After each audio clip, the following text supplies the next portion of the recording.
खरीफ के सीजन में मौसम का कोई आकलन नहीं लगा सकता। जिस तरह पिछले वर्षों में किसानों के साथ हुआ, अब वो आपके साथ ना हो, उसी की पूरी जानकारी लेकर आपके बीच आया हूँ।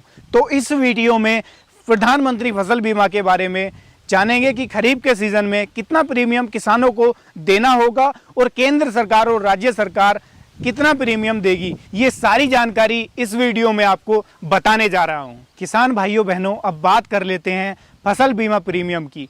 तो किसान भाइयों बहनों, फसल बीमा के अंतर्गत किसानों को बहुत कम प्रीमियम देना होता है, क्योंकि प्रधानमंत्री फसल बीमा योजना के अंतर्गत किसानों को न्यूनतम प्रीमियम में फसल बीमा मुहैया कराया जाता है। प्रीमियम की बाकी राशि सरकार सब्सिडी के रूप में देती है, ताकि हर किसान इस योजना का लाभ उठा सके और अपनी फसलों को बीमा से सुरक्षित कर सके। हर सीजन के हिसाब से अलग अलग न्यूनतम प्रीमियम तय किया गया है। जैसे कि रबी के सीजन में किसानों के लिए सिर्फ 1.5% का प्रीमियम देना होता है, खरीफ सीजन के लिए सिर्फ 2% प्रीमियम जमा करना पड़ता है और इसी प्रकार बागवानी फसलों के लिए सिर्फ 5% प्रीमियम देना होता है। जैसे अभी 1 जुलाई से खरीफ फसलों का बीमा पंजीकरण शुरू हो चुका है, किसानों को सिर्फ 2% का प्रीमियम जमा करना पड़ेगा, बाकी राशि सरकार सब्सिडी के रूप में आपको देगी। जैसा कि मान लो अगर किसी किसान ने 30,000 रुपये मूल्य की धान की फसल बीमित कराई है, तो उसे सिर्फ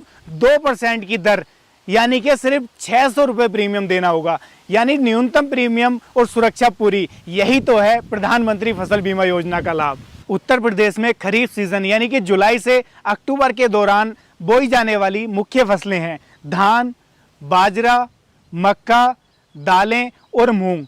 और भी फसलें हैं इसके अलावा जिनकी किसान बुआई तो करता है, लेकिन खतरा हमेशा बना रहता है। उत्तर प्रदेश में खरीफ के सीजन के दौरान आने वाली प्रमुख प्राकृतिक आपदाएं हैं भारी बारिश, बाढ़, सूखा, आंधी तूफान, कीट व रोग और कुछ क्षेत्रों में ओलावृष्टि भी। चलिए अब मैं आपको उन जरूरी दस्तावेजों के बारे में बताता हूं जो फसल बीमा के लिए अनिवार्य होते हैं। जमीन के दस्तावेज, भूमि धारक के लिए खसरा, खतौनी और बटाईदार किराएदार किसानों के लिए समझौता पत्र की आवश्यकता होती है। आधार कार्ड की कॉपी, बैंक पासबुक की फोटोकॉपी, IFSC कोड सहित फसल बुआई का प्रमाण जैसे पटवारी रिपोर्ट या ग्राम पंचायत सत्यापन, मोबाइल नंबर और पासपोर्ट साइज फोटो, ये सभी दस्तावेज फसल बीमा पंजीकरण कराने के लिए जरूरी होते हैं।